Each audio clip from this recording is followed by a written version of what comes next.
Thank you very much, Mr. President. Thank you, Acting Majority Leader. Mr. President, esteemed colleagues, throughout the years, many extraordinary senators have graced this august chamber. With so many courageous, passionate, and committed public servants in this chamber, it is incredibly difficult, if not impossible, to leave a legacy that truly stands apart. But in our long history as an institution, I dare say that Senator Francis Chis Escudero is characterized among those who have left an indelible mark. Our relationship with Senator Escudero dates back during our glory days in the lower house of Congress. At the young age of 28, he rose to represent the District of Sorsogon with distinction, matching and even surpassing the caliber of more seasoned and veteran lawmakers, serving as Deputy Majority Leader and eventually as our Minority Leader. Nung ako po'y isang bagitong kongresista noong 12th Congress, ako po'y tambay doon sa Majority Leader's Office. Noong pong 13th Congress, tambayan ko naman ang Minority Leader's Office sa basement ng North Wing Building sa Kamara de Representantes.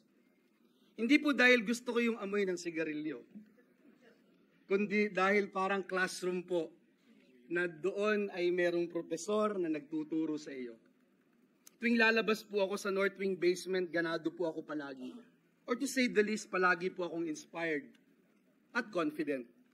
During those years, Mr. President, I saw Senator Escudero's deep respect for law, his brilliance as a lawyer, his charisma as a leader, and eloquence as a speaker. Hindi na po siya nagsisigarilyo ngayon. Mr. President, they say some people bring out the best in us. For me, that person is Senator Chis. He doesn't just fan the flames, he ignites the fire. Here in the Senate, Senator Escudero has established a legacy that leads with courage, clarity, and an unwavering commitment to public service. In committee work, he has been known to cut through the noise and focus on solutions. Whether in bill and budget deliberations or oversight hearings, his grasp of detail and sense of justice remain uncompromising, Mr. President. Although he assumed the Senate presidency midstream, Senator Escudero did not settle for less. And numbers don't lie. Under his leadership, Mr. President, a historic 216 laws were passed during the third regular session. This is a proof of his outcome-focused mindset and ability to sometimes micromanage. But the opinion of the Filipino people about the Senate is also an important measure. According to the latest Pulse Asia survey in June, more than half, or 53% of those surveyed, are satisfied with the Senate's performance, an 8 percentage point increase from 45% in March of 2024. When challenges come, Senator Escudero stands firm, facing them with political maturity and discernment. He even patiently answers endless, repeated questions from our friends from the media, even from his critics, not to grandstand, but to enlighten. During a time when our institution was under attack because of conflicting views on impeachment, he stood his ground and guided the Senate in the right direction. Napakarami pong sinalag ni Senator Escudero para protektahan ang ating minamahal na Senado. Hindi po madaling harapin, Ginoong Pangulo, ang mga mapanghusgang mga komento, masasakit na mga batikos ng ilang mga kritiko, at minsan mga below the belt na pag-aatake, lalo na po sa social media.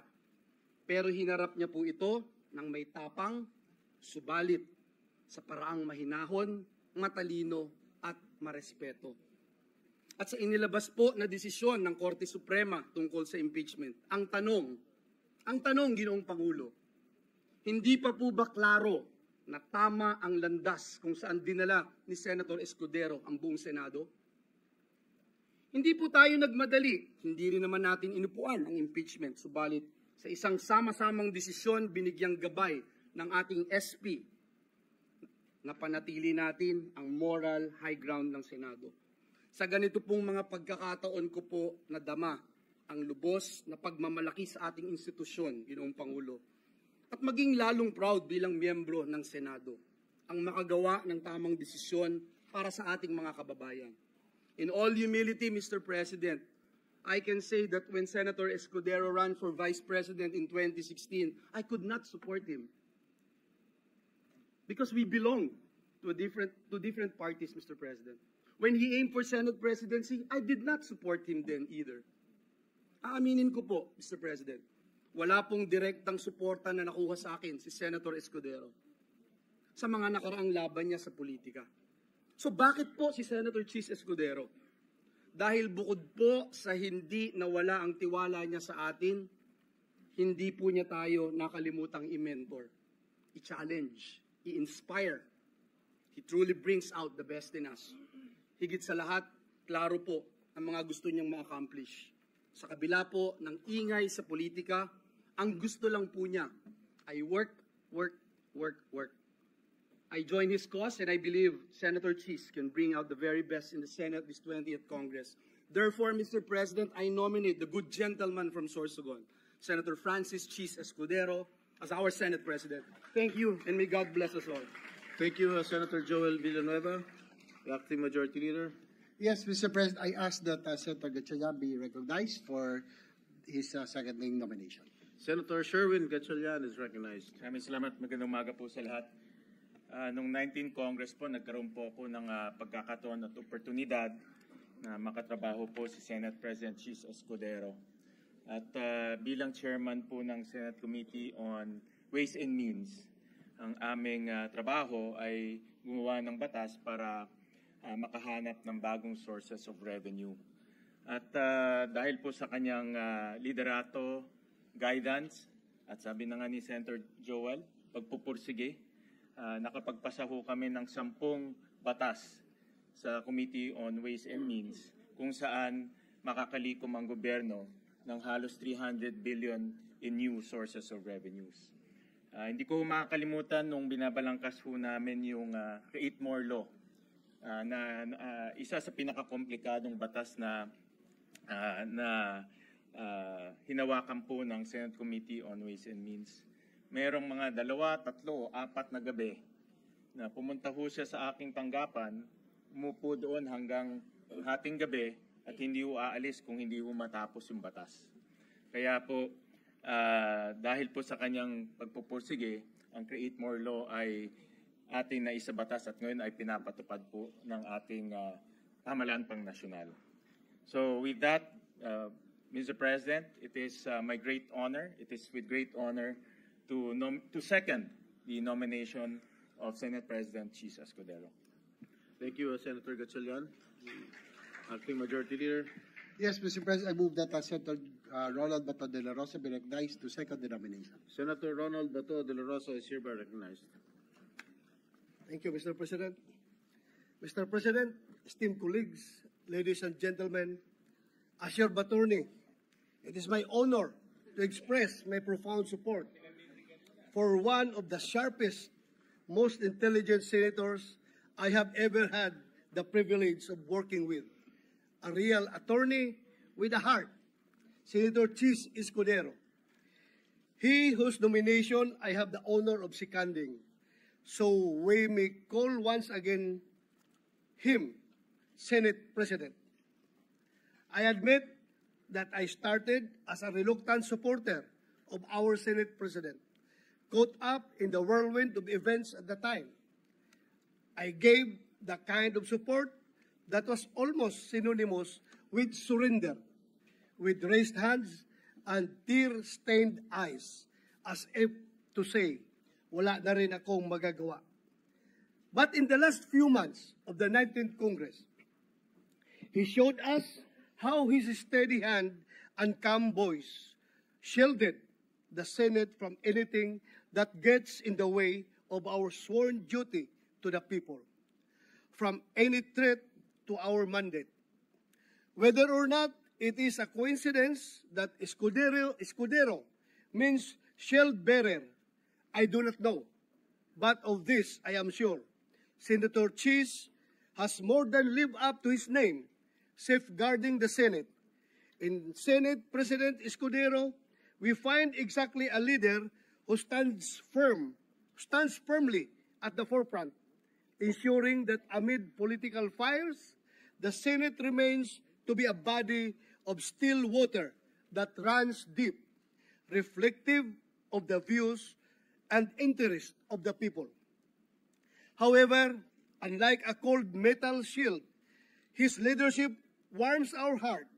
With his almost transcendental adeptness, he comes up with a compassionate solution that works for all parties, especially for the Filipino people. And now, as I offer my support, once again, it is no longer an act of defeat or surrender. No longer to say, wala akong magagawa. Instead, it is one of conviction. We are making the right decision. The shield-bearer leader with a heart is the right choice. Maraming salamat, Mr. President, and I look forward to all that we shall accomplish in the 20th Congress. Thank you, Senator Bato de la Rosa, the Acting Majority Leader. Yes, Mr. President, I move that Senator Raffy Tulfo be recognized to second the nomination. Senator Raffy Tulfo is hereby recognized. Thank you, Mr. President. My dear colleagues, today I rise not just to nominate a leader, but to honor a legacy of service, an unwavering commitment to the Filipino people. I proudly support the nomination of Senator Francis Cheese Escudero. More than anything, his experience and record in public service speaks for itself. From his early days as one of the youngest lawmakers in Congress to his role as Senate President during the 20th Congress, Senator Escudero has consistently championed legislation that uplifts lives. Under his leadership, the Senate passed key measures that strengthen our sovereignty, boost our economy, and protect our most vulnerable. But beyond the bills and titles, Senator Escudero brings leadership with heart. Matibay na puso ang kailangan upang pagtagpuin ang 23 magkakaiba na opinyon dito sa Senado. At ibalanse ang mga ito sa direksyon na nais tahakin ng ehekutibo. He may have faced criticism for some decision taken as Senate President, but he made sure that those decisions were backed by sound reason and solid legal basis. As a leader, he was able to handle 23 hard-headed and strong-willed individuals with 23 different advocacies and opinions. Kaya naman, malaki ng respeto ko sa trabaho ng isang Senate President. So today, with full confidence in his ability to lead, to listen, and to deliver, I nominate Senator Francis T. Escudero because our nation deserves nothing less. Thank you. Thank you, Senator Raffy Tulfo. Majority Leader. Yes, Mr. President, I move that Senator Juan Miguel Zubiri be recognized for his nomination. Senator Juan Miguel Mig Zubiri is hereby recognized. Thank you very much, Mr. President. Akala ko mali din yung pangalan ko. You read it right. Dear my dear colleagues, I have the honor of nominating for the Senate presidency a tried and tested leader of this august chamber, a workhorse like no other, and a man who can strengthen the public trust in this institution in even the most turbulent times. No other than Senator Vicente C. Soto III. Senator Soto's track record speaks for itself. He's a veteran among veterans, beginning his career in public service as Vice Mayor of Quezon City in 1998, during which time he established the Vice Mayor's League of the Philippines, and by 1992, he began his first term in the Senate. He has been a hardline anti-drug champion throughout his public service career, spearheading the passage of the Comprehensive Dangerous Drugs Act of 2002 and the Anti-Drunk and Drug Driving Act of 2012. In the realm of the executive, he also served as the chairman of the Dangerous Drugs Board in 2008 before his return to the Senate in 2010. Other notable laws to his name are the Juvenile Justice and Welfare Council Act, the Children's Emergency Relief and Protection Act,